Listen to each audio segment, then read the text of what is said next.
plancha, and this was built in 2004. I'm going to jump around a little bit, but I'll try to move along here. So I had done pneumatics. Pneumatics are where, you know, air is in a tank, and then you release air into a cylinder, and it, you know, pushes things. It's pneumatics. And this is my first hydraulic machine where you're using hydraulic fluid.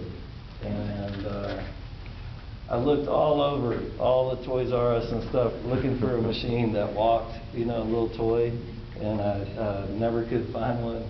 So I came up with this design. I had never drew so many different pictures and angles, and never planned so much before I did this one. And it was a good idea, but it became way too heavy to, you know, I intended for it to, you know, walk on the 8 legs, and then it didn't work, so then I had to add these hydraulic wheels under it. And what inspired me was the Gilley's bull, you know, the thing in Urban Cowboy where they ride the Bronco bull, and it really turned out that way. This thing really comes alive if you look at some of the video, and it shoots fire out of the back here, and it's hydraulically driven, but the head is pneumatic, and I learned a lot of the pneumatics working on the BattleBot show, the fighting robot show. But I started this project. I was like, oh, I got this. You know, I had these are 4 Impala rear ends, and I had a lot of the metal, and I had a whole bunch of hoses, and I had steel spoons left over, and this piece almost literally killed me. I mean, it just was so time consuming, and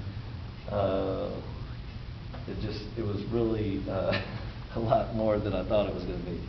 But I thought that I'd failed, and then you know, it didn't work. But then I was able to take a breather after the parade and you know, get the wheels right, and then ended up that it really does look animated, and it really does come alive. And that's what, for me, for my artwork, if it can move and really look lifelike, that's good for me. Or if it's a piece that stands still, like Mr. Ed thing here, it looks like, you know, he's moving. And so I thought I failed, but then a couple years later, I got to take this one to Germany and do a performance in Germany with it. And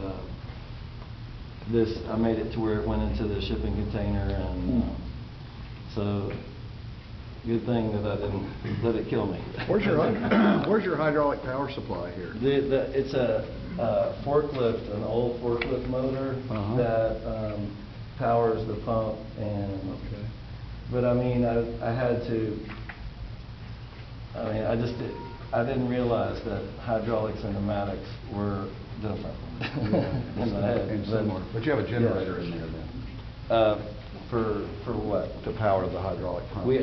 I have, the motor turns the pump, which generates. It's a gas motor. Yeah. Oh, okay. And this is the hydraulic tank inside of here, and then the fluid goes into the pump, and then through these valves I release them to the different mechanisms that do everything. But this thing, this is pneumatic, so it snaps real good, and then I can do a remote control where it does.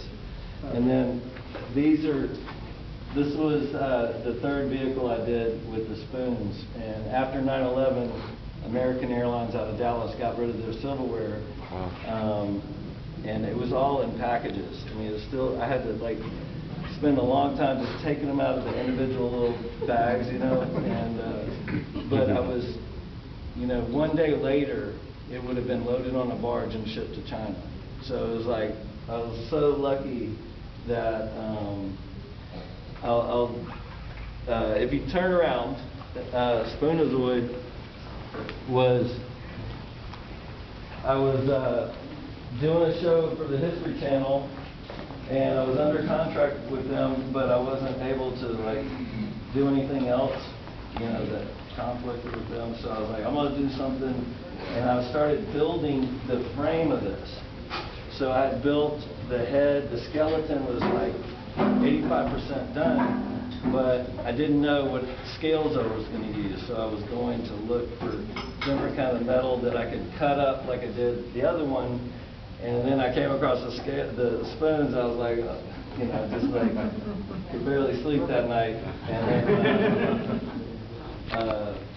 you know, this was the first car that I covered the spoons with, and it's, you know, being at the right place at the right time, it's just like so lucky that I was able to find the spoons that day.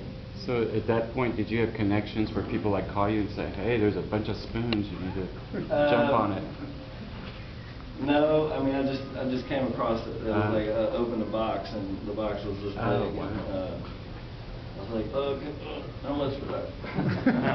So, this car was, you know, it was real time consuming to cut each, you know, spoon handle off and individually weld each one. But the reward was so, you know, staring me in the face as I was going that we were able to knock it out. And this is a cool thing about this car is that the arms move with wheelchair motors, and it looks like it's swimming when it's going down the road. And I learned about wheelchair motors on that show BattleBots. Everybody was using wheelchair motors. It's a motor that's designed to like go all the time and be battery operated, and you know, it was just like, thank God that I was able to learn that from that show. And then, you know, I started incorporating things I learned from other things with my art cars, and then later, you know, I would use them in my sculptures and stuff. And it's all about learning. And that's what I had to do with the hydraulics. You know, I had to realize that I didn't know what I thought I did, and then I had to ask for help, and then now I know. So it's good. It's easier now, and you'll see if you look at the car outside, the hoses aren't so crazy and they're more lined up and stuff like that. But if you turn around,